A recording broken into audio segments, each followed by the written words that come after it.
Welcome. This is the first in what we plan to be a set of videos exploring some aspects of the music of Gerald Finzi, looking at particular pieces. We're going to look particularly at the way the music is put together, rather than looking a lot at biographical or background information. The two very fine biographies by Diana McVeigh and Stephen Banfield already do that, and I'm not going to try and improve upon those.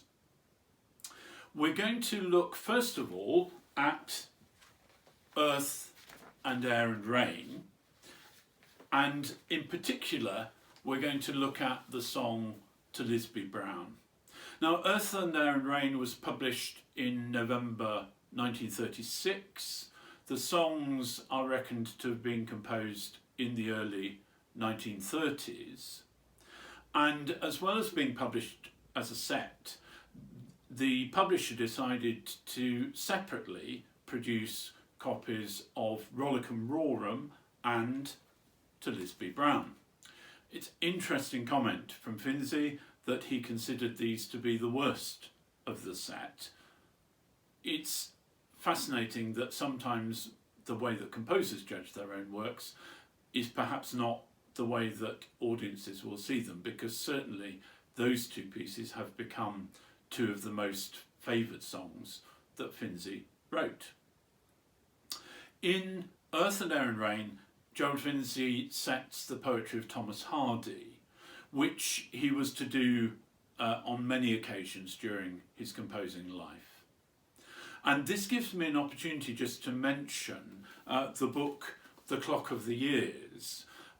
You may or may not have come across this volume. It was put together a few years ago now by Rolf Jordan, and it contains both writings by Finzi and those associated with him, and also commentary on Finzi. Within it there's an interesting student thesis about Finzi and Hardy. It's called An Improbable Partnership, which I'm not sure that I entirely agree on.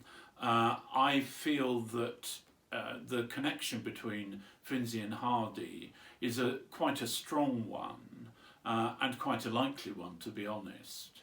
I think in particular in Earth and Air and Rain and in To Lizbie, Browne, there comes to the fore Hardy's almost obsession really with time and its impact on human lives, and it's something that Finzi seems to have shared.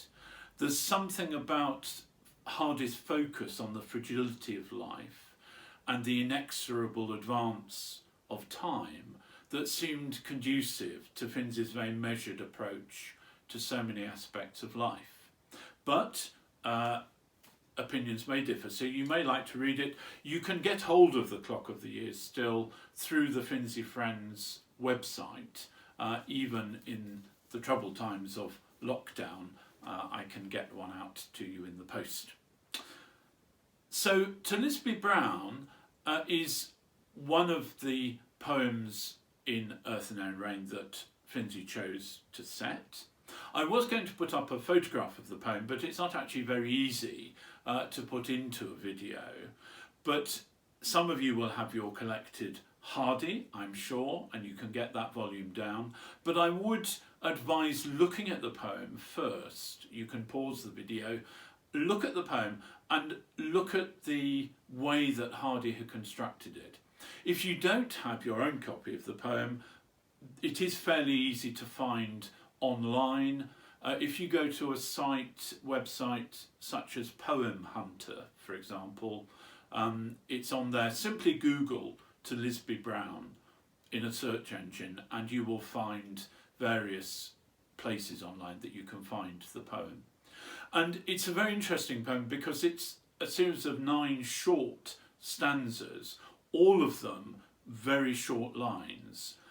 And one of the things that I'm going to explore in a moment is how Finzi successfully copes with the musical challenges of setting that to music. So now we're going to go over to the piano.